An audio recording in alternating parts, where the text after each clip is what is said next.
Welcome back. One of the more popular discussions that's been going on for decades is whether or not a person should free float his wood-stocked rifle. And when it's asked of me, I always respond with this. It's always more accurate, but it can destroy the accuracy of your gun if you don't do it correctly and if you don't understand what's involved. So why am I contradicting myself? Well, I'm not. Let me explain. Back in the early 70s, I purchased a brand new Winchester Model 70 in caliber .30-06, and I bought it for $124.95 at Kmart, I think it was. And I brought it home and I worked up a nice load, beautiful load from the Lyman loading manual.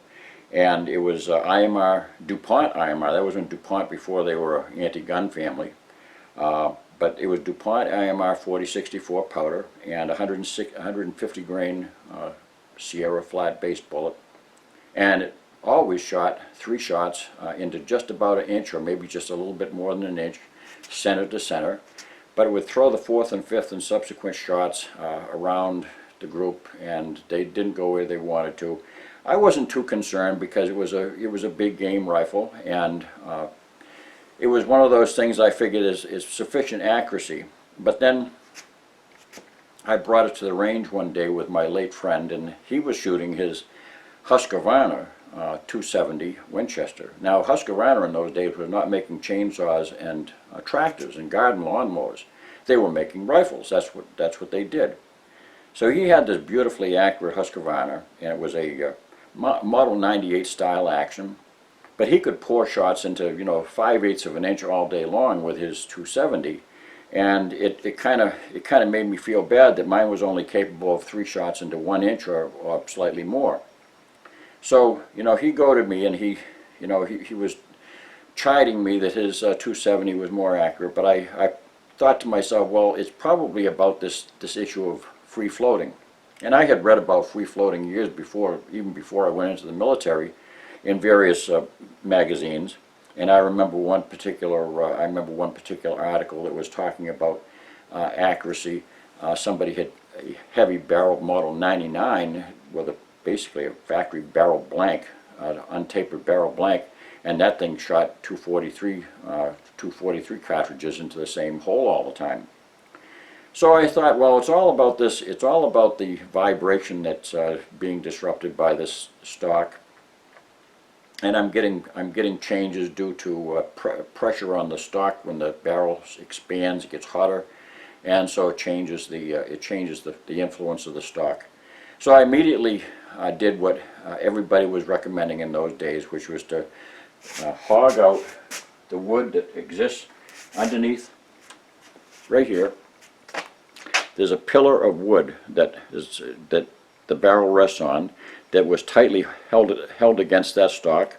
And so I got this tool right here. I think I ordered it from through a gunsmith in town, and I got that, and I proceeded to scrape out all the wood I could carefully, and I used a dowel wrapped with a heavy sandpaper, and I scraped the entire barrel channel until I had at least 3 thicknesses of dollar bill that I could slide down that barrel. So I thought, this is just great. I'm going to show him.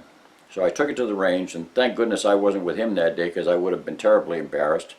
My nice shooting Model 70 Winchester was now tossing shots into it could barely hit the bullseye I was shooting at. I'm talking 3 to even 4-inch groups. It was shooting awful. Well, I was heartbroken, and I'm thinking to myself, what in the world did I do to my gun? I realized that what I had done was I had destabilized that barrel. I realized that pillar up front was actually holding on to that entire barreled action between the action screws on the one end and that heavy pressure on the fore end. That barreled action was being held tight. What I had done was I had released one hand, and now the barrel, the action is just being held by 2 action screws. And actually that Model 70 in that era had 3 screws back there. It had a front end trigger guard screw, and it had the 2 primary action screws. But anyway, I realized that thing is really wiggling around like crazy. So I ordered some Brownell's Acra glass, and I proceeded to follow the instructions, and I bedded that action.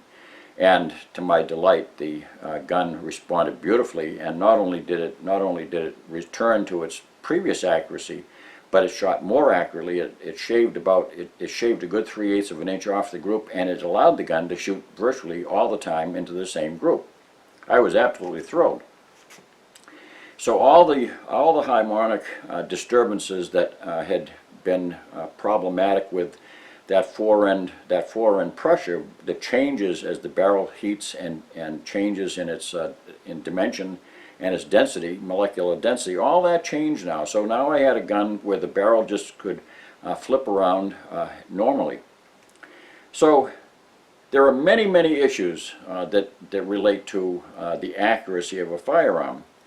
But it's pretty well universally understood now by all manufacturers that when they're turning out extremely accurate rifles, like this Tikka right here. This is a Tikka 222 Remington, which not 223, 222, the grandfather of the 223. This is a 222 Remington, which I demonstrated my bedding videos. I have 2 bedding videos that described how to bed. By the way, it didn't substantially, I'm not sure if it materially changed anything because it was such a stable action to begin with.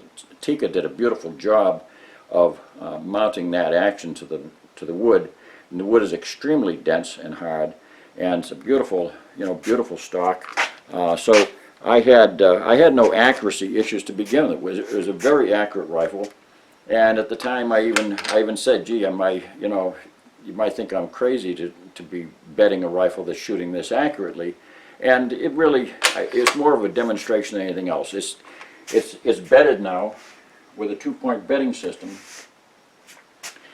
but I couldn't improve that which was already done correctly. So it didn't alter, it didn't change anything.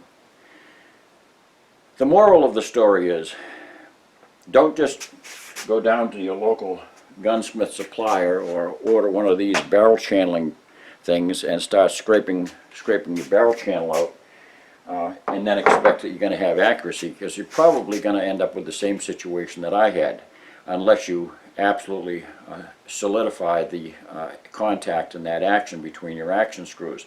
And I always recommend a 2-point bedding, one that will not rock. In other words, as the action might be binding halfway along its length, it won't rock. You don't build a ladder by building a square base. You build a ladder by having 2 legs so it can stand solid.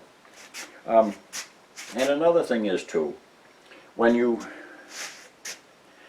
do free float a barrel, you should follow the same traditions that most gun manufacturers are using, which is to have about a 50 thousandths of an inch clearance around that stock, the fore-end, and the barrel, all the way back to the receiver, or at least to within 3/4 of an inch or so of the receiver. If you've got a Ruger Model 77 with that angled fore screw, that front screw that's angled at 45 degrees, you really have to bed at least 3/4 of an inch to an inch out in front of the receiver. Otherwise, it's going to destabilize it tremendously.